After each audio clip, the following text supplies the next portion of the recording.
What's going on, guys? Welcome back into the channel. Today we are doing another unofficial Franchise Friday where we recap a portion of the season in our Pittsburgh Pirates franchise here on MLB The Show 20. Obviously, by the title of the video, you guys know that this is the regular season recap, so we finished out the season. So essentially, from the last time we spoke, we'll be finishing out and recapping the month of September here for you guys, and recapping the stats from the season, recapping award winners and things like that, and just go over all of that stuff in general, as well as announce our postseason matchup, because we did reach the postseason this year. And this one's going to be big, because this is the first time in I don't know how long, honestly. I'm not a huge baseball history person, but I don't know how long it's been since the Pirates have had an actual series and not had to go through a wild card game to get to an actual series. So this is big news for the Pittsburgh Pirates that we are automatically in the NLDS by winning the NL North, NL North, what am I talking about? NL Central. And we're going to be facing the winner of the Washington Nationals and the Milwaukee Brewers. Now, that's interesting for a couple of reasons. Number one, I'll show you guys, I'll advance forward so we get to see who our opponent is in this video. And number two, last year we played Milwaukee in was it the wild card game? Yeah, it was in the wild card game we played Milwaukee. So Milwaukee in that wild card spot again. Not really a surprise, but we could end up playing them in a full series again here this season, and that could be trouble for us because we haven't fared that well against Milwaukee this season. They've been one of our toughest opponents, and so that could be a problem for us. But first things first, before we get into all of that stuff, let's first go ahead and take a look at the month of September and see how we finished out the season. We actually finished out the season pretty strong. We lost one game to the New York Mets on September 1st. We then went ahead and took the second game against them. I believe that was a 4-game series, so we ended up getting 3 out of the 4 games, which is a nice series win against the Mets. We then went on to play San Francisco, who is a little bit of a struggling team this year. We got a couple nice wins against them, 14-0 and 13-8. We did pick up one loss, but we picked up the winning or the series win. We went on to play San Diego, who is another very tough opponent. We lost 2 out of 3 to them, so that was our first series loss in September. We then went on to play St. Louis, where we took 3 out of 4, which is a really strong divisional win for us. St. Louis having a very down year, hoping that stays that way because the less competition in the division, the better outlook for us in the future. We went on to play a 2-game series against Detroit, where we won both games, unsurprisingly. Then we went to play Chicago, where we won 3 out of 4 games. So we had quite a few 4-game series here at the end of the season, where we managed to pull through and get enough wins to help propel us into a playoff spot. Obviously, you guys know that our record is kind of ridiculous. You guys will see it up there at the top, and I'll talk about that in a minute. But next year, I'm expecting our record won't be as good because I'm going to turn up the difficulty level and do some different things to try and make it a little bit more difficult on myself because we had a ridiculous record this year. I'm going to fully admit that.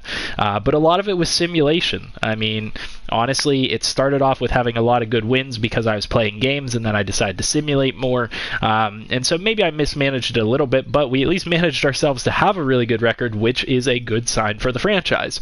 This one's a tough series here where we lost 2 games against Cincinnati. We picked up the 3rd, so that's a series loss. And then we finished out the season really strong on a 3-game series sweep against St. Louis. So that's how we finished out the season. We finished out the season at 112-50. So what I want to show you guys is the standings. We actually tied with the Dodgers, who also finished at 112-50. Which is not necessarily the most surprising thing that we tied with them. Because if you guys remember back to last year, the 2020 playoffs, we beat the Milwaukee Brewers, and then we lost our series against the Dodgers in the 5th game by 1 run. I think it was 1 run. And they went on to win the World Series. So if I had to say so, I would say that we are the closest team to the Dodgers at this point, and we might have a chance at dethroning them after their World Series win last year. If we look at the rest of the teams in the NL The Dodgers, obviously, the Pirates, the Brewers made it in at 94 and 68. So a really strong season for them. And then the Phillies won their division at 96 and 66, with the Nationals following up, obviously, with the wild card spot at 91 and 71. And then in the AL, the wild card teams were the Twins and the Angels with decent records at 92 and 70. The Astros claimed the AL West, which is not a surprise, at 107 and 55. So they are going to be a tough opponent if we end up facing them in the World Series, potentially.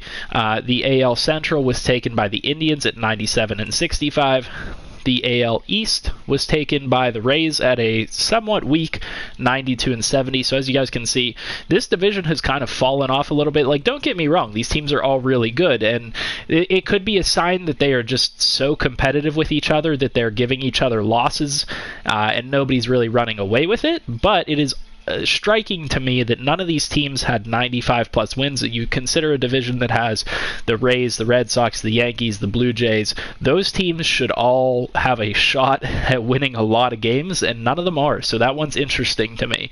And then obviously we talked about the NL already. So that's where it shakes out in terms of the playoffs. Like I said, we'll advance here in a moment, and I'll show you guys who wins those wild card games between the Angels and Minnesota and Washington and Milwaukee, and then we'll get a definite playoff bracket for you guys there. In terms of the roster, not much has changed. What I will say is that for some reason the auto roster management got turned on at some point, and so Hunter Harvey ended up getting sent back down to AAA, which I'm not totally opposed to. Everybody pretty much stayed the same. Everybody continued their winning performances for the most of the season. Brandon Waddell slipped a little bit at the end. Braxton Ashcraft kind of boosted his performance at the end. That's the only thing notable there with the pitchers. In terms of the relief staff, everybody has continued to perform as noted prior. Edwin Diaz, he kind of had a rough month. As you guys can see, his ERA went back up. And then closing pitcher-wise, Keone Kela had one of the best seasons with, you guys will see it in a minute, I can't think of how many saves he had. Maybe if I go to statistics, 50 saves, which is really strong, and I think it led the NL, but we'll have to see. In terms of the rest of the roster, who else do we have up? Howie Kendrick did rebound. That was one that I told you guys to look out for, batting .261. Significant rebound from where he started for us. He started off batting really poorly and picked it up at the end, so we're going to leave him on the roster for the playoffs, obviously, because he could be a major weapon for us whenever we go into a playoff series. That could be really important for us. At third base, I think Ke'Bryan Hayes has pretty much solidified himself as that third baseman, now up to an 81 overall, so that one's important. O'Neal Cruz up, Brian Reynolds, pretty much the same people. I think Jason Martin is no longer classified as injured, so we have all three of these players in the outfield ready to help us out in the playoffs, so that's important. And then JJ Bleday, no surprise there. Not a lot of changes in terms of the roster. Like I said, we only had this 1 month to cover. It's the end of the season. There's just not much to discuss in terms of the roster. In terms of their performances, there's not really much of a surprise here either, because the guys just continued to perform at the level that you had come to expect throughout the season. Jamison Taillon up to 22 and 6 with a .217 ERA. Mitch Keller 20-3 with a .260. Noah Syndergaard 15-5 with a .295. Brandon Waddell 14-13 with a .405, and then Braxton Ashcraft finished out strong at 5-2 with a .396 ERA. So I'm really excited to see Braxton Ashcraft as we continue forward. As I mentioned before, there's not a lot of change in terms of our relief staff, so I don't really feel like I need to cover too much here. The strong arms in the bullpen continue to be strong for us, and one that is interesting to note here is Eliezer Hernandez is finally up to an 80 overall. So he kind of broke that threshold, so we'll see if he continues to develop as our long relief pitcher. In terms of our lineup, everybody has pretty much performed as you would expect. Nobody's super cold right now or anything like that. We did have a bunch of all-stars, and you can actually see them now in Kevin Newman, Bryan Reynolds, Josh Bell, Colin Moran. So you guys can actually see them listed as all-stars at this point. All of these guys batting well. I'm not going to get into too much detail on their stats because we covered them significantly in the last video, and there hasn't been much change.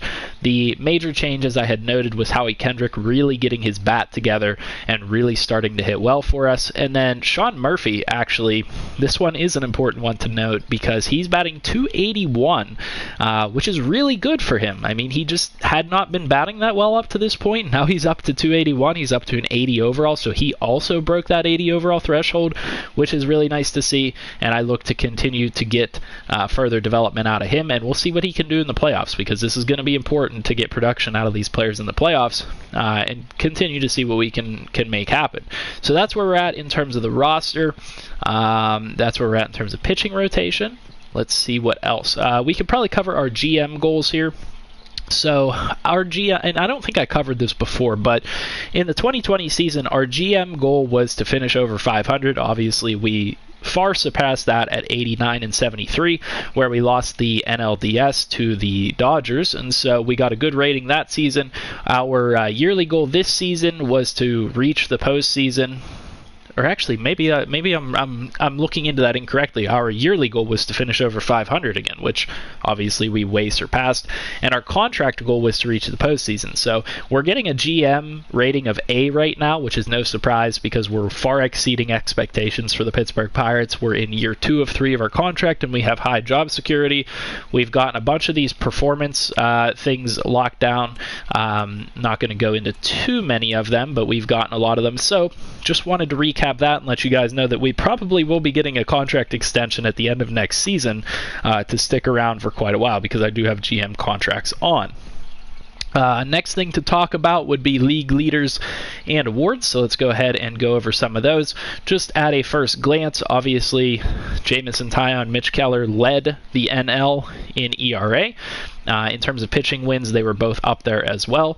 Bryan Reynolds was up there in batting average, so he actually won the batting title, which is surprising to me because if you guys remember, and I guess I did skip over the lineup a little bit too quickly, Bryan Reynolds wasn't batting that well whenever we had last looked at him. But now he's up to a 350 average, so he must have had a really, really good month of September there, because in order to bat that well and in order to get himself into a batting title, that's really impressive out of him, which is really nice to see. Keone Kela, as I had mentioned before, led the league with 50 saves.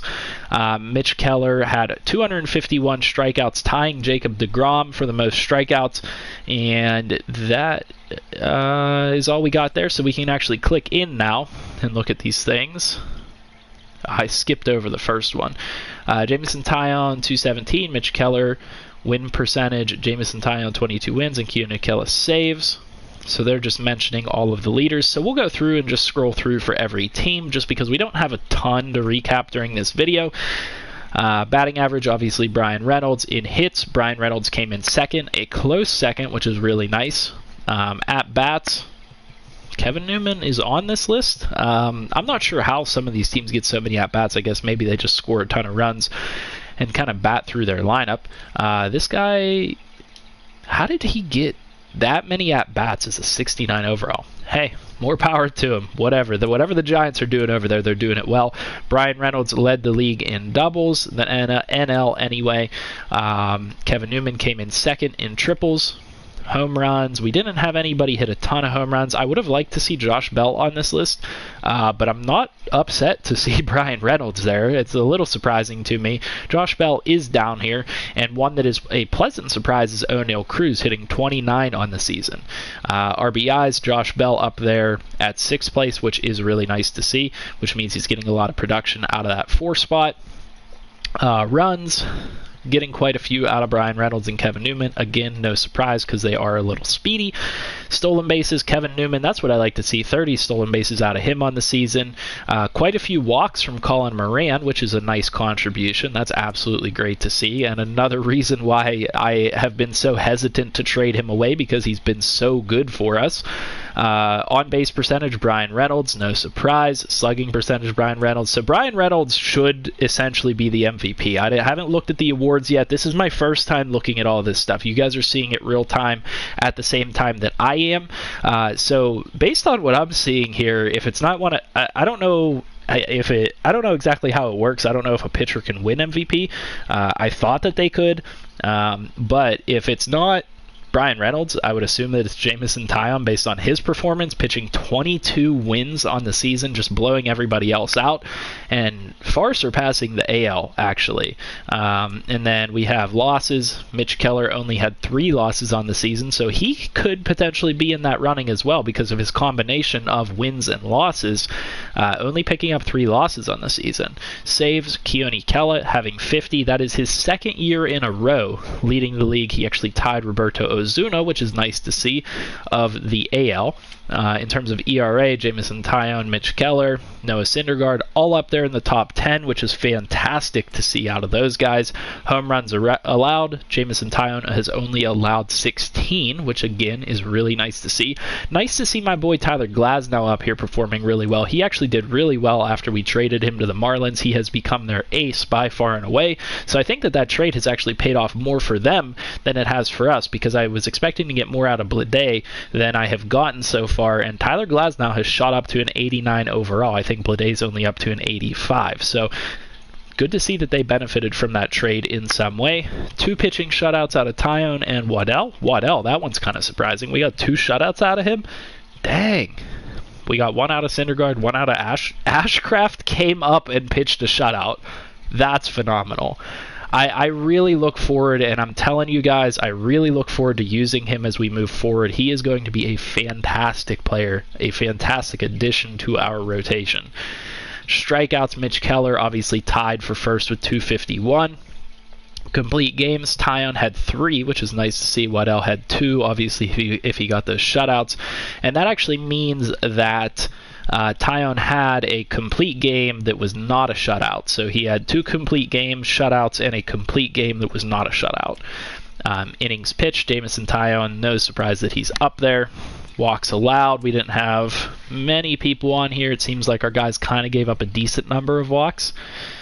Whip, not going to focus too much on some of these things. And I think that's where we're going to leave it. So as you guys can see, we had a couple really top performers. I would say that our top performer was Brian Reynolds.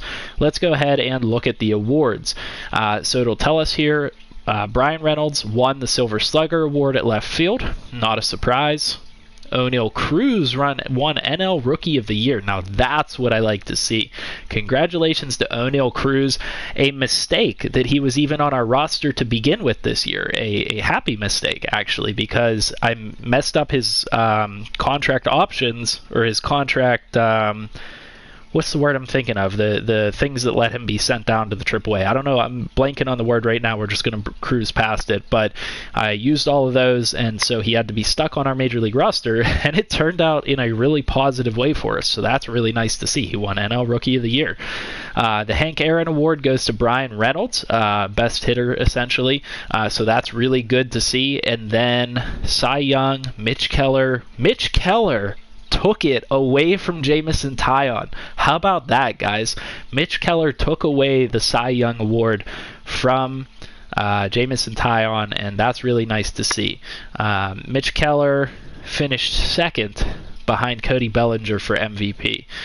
You know, I can't complain too much. That's not much of a surprise. I am a little surprised that Brian Reynolds isn't on this list, but hey, he batted 350 and hit 35 home runs. I guess that's not good enough whenever you're competing with guys like Soto and Bellinger that hit 45 and 49 home runs. It is what it is. I'm not going to complain about that because Mitch Keller did get the Cy Young. Reynolds did get the Silver Slugger, and we had a couple other awards there. We did get the Rookie of the Year, which is really nice to see. Let's scroll through here and just see if we had any other finalists. There was only one finalist for the closing pitcher. Why did... I'm really confused why Keone Kela wasn't on here. Probably because his ERA wasn't the greatest. Maybe he had too many blown saves. Nice to see some of these guys getting awards. Didn't have too many other players finish for awards here, though, based on what I'm seeing. So Josh Bell did finish second for the Silver Slugger at first base, which is nice to see. Brian Reynolds finished second for the Silver Slugger outfield. I don't know how that works.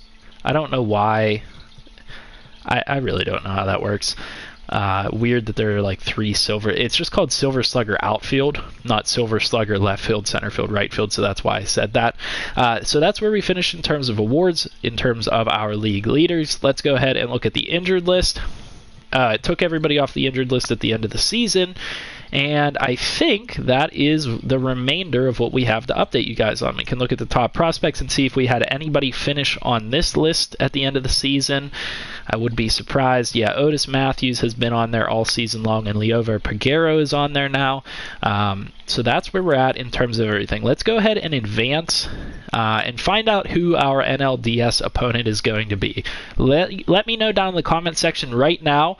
Don't cheat. Do you guys think Milwaukee's going to take that wild card game, or do you think Washington's going to play it? Do you think we're going to have a rematch against Milwaukee this season, or do you guys think we're going to be playing Washington?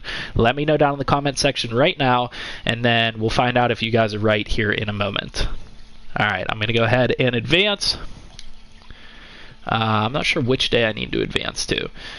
There you guys have it. Milwaukee took that win, and I'm actually going to advance. Okay, I wanted to see who won the other series, and Minnesota took that series. So we get a rematch against Milwaukee, who has been one of our toughest opponents all season long. I might go through the calendar and do a breakdown of what my win-loss record is against them this season, because like I said, they've been one of our toughest opponents. So we get the rematch from last year. We did beat them. They're going to be looking for revenge. They're a little upset that we took the division as strong as we did. So make sure you guys look out for this gameplay. It'll probably be on my Twitch channel. If you guys haven't followed me there, excuse me. If you haven't followed me on my Twitch channel, it's Jacob Reid, YouTube. If you have trouble finding it, go to the comment section, leave a comment, and then I'll link you to it. I'll probably try and copy the link and put it in the description of this video, but we'll see. So look out for that. As I said, this is the first time in a long time that the Pirates have been straight into a playoff series and not had to go through the wild card.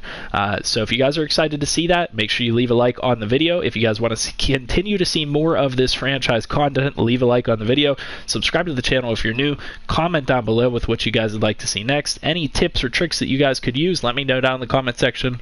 I'll see you guys in the next video. I hope you guys have a great night. Stay safe out there.